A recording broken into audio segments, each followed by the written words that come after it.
At 1915, there was a railway known as the Northwestern, and 3 engines arrived to be responsible, reliable, and really useful to Sir Topham Hatt. These are the tales of the Northwestern Railway.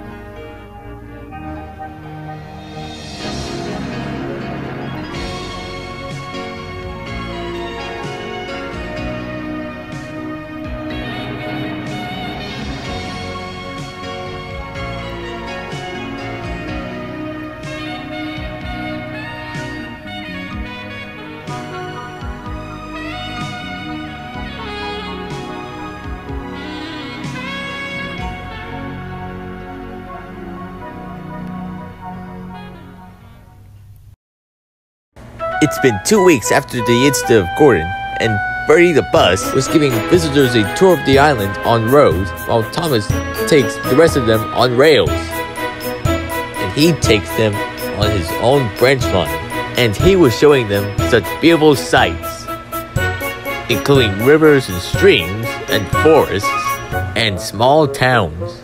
Edward was also taking visitors, but he found it hard to pull. Come on!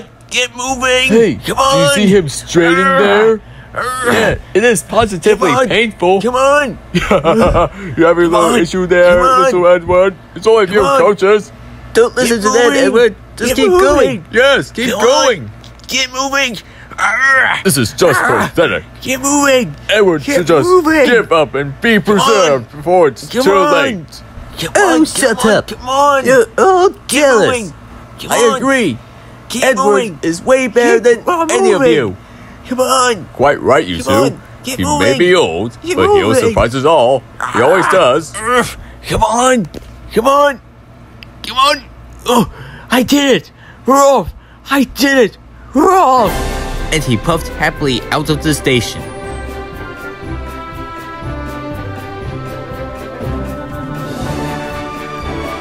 Bill and Ben were delighted to see the visitors, and they loved being photographed.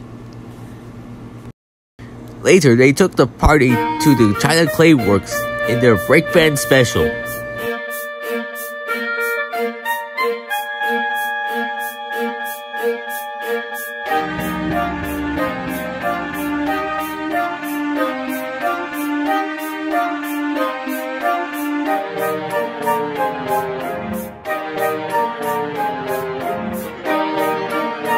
Everyone had a splendid time, and the visitors were most impressed.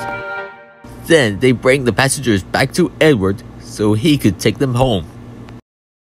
On his way, the weather changed. Wind and rain buffeted Edward.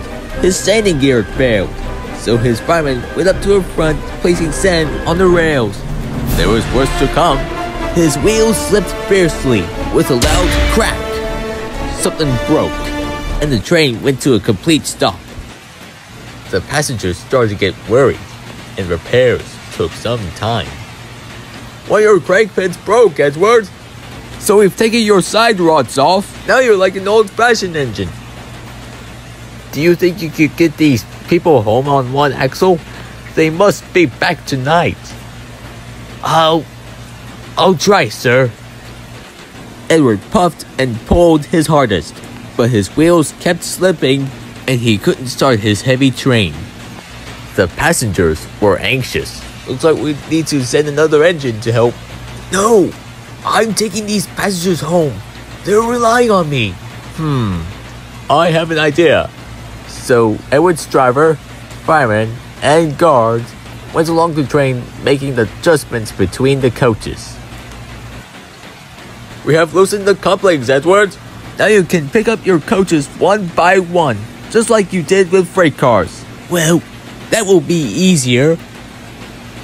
Come on! Come on! Come on! Keep moving! Keep moving! Come on!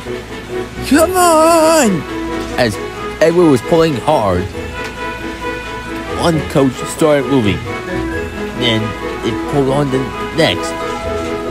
At last, they were off. I'm doing it! I'm doing it! It's easy now! I'm doing it! I got them! I got them! Alright, steady now! You're pulling them! You're pulling them! Edward listened happily to his steady beat, and the passengers cheered to Edward as he forced slowly and surely ahead. Well done, old boy! You got them! I've done it! I've done it! Home! Here we come!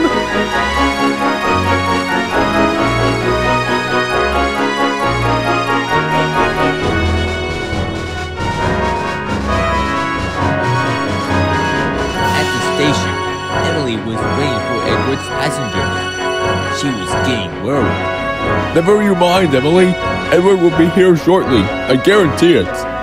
Oh, how should you care, Murdoch? Oh, I've been feeling worried about him. He's been having a lot of strains lately. Well, he should be preserved. Oh, that must be Edward. He's here. Tired, weary, and unbeaten, Edward puffed into the station.